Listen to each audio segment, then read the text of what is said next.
துணையாளரின் பணி. இது இயேசு கிறிஸ்துவுக்குள் பிரியமான என் சகோதர சகோதரிகளே, இந்த நிமிட நட்சத்திற்கு இயேசுவின் நாமத்தில் நான் உங்களை அன்போடு அழைக்கிறேன். துணையாளருடைய பணி, ஆவியானுடைய பணி, குறிப்பாக அவர் கற்றுத்தரக்கூடியவராயிருக்கிறார்.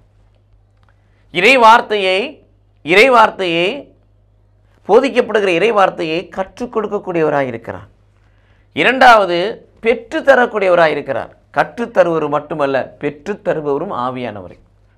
கலாத்தியர் 3:14 வாசிக்கிறோம். ஆபிரகாம் வழியாக கொடுக்கப்பட்ட ஆசீர்வாதத்தை கிறிஸ்துவின் வழியாய் பெற்றுக்கொள்ள வாக்களிக்கப்பட்ட பரிசுத்தாவியை நம்பிக்கையின் வழியாய் பெற்றுக்கொள்ளும். ஆபிரகாம் வழியாக எப்படியெல்லாம் ஆசீர்வதிப்பேன் கடவுள் சொன்னாரோ, அதை நாம் கடவுள் மீது நம்பிக்கை கொள்ளுகின்ற பொழுது அந்த நம்பிக்கையின் வழியாய் வருகிற பரிசுத்த ஆவியார் அதை நமக்கு கொடுக்கிறார். ஆக பெற்றுக் கொடுப்பவரும் பரிசுத்த ஆவியானவர்.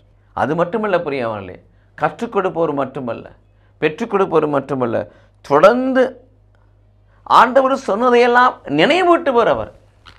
ஆண்டவர் தன் வாழுகிற நாட்களே எவற்றையெல்லாம் பிள்ளைகளுக்கு சொல்லிக் கொடுத்தாரோ, சிறுவர்கள் சொல்லிக் கொடுத்தாரோ, அதை மறுபடியும் நினைவூட்டுகிறவராயிருக்கிறவர் துணையாளர்.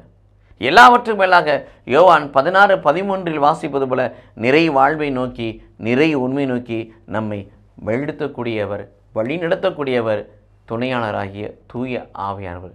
அவர் துணையோடு வாழ்வோம், தொடர்ந்து பயணிப்போம். கடவுள் நம்மை ஆசீர்வதிப்பாராக. ஆமென்.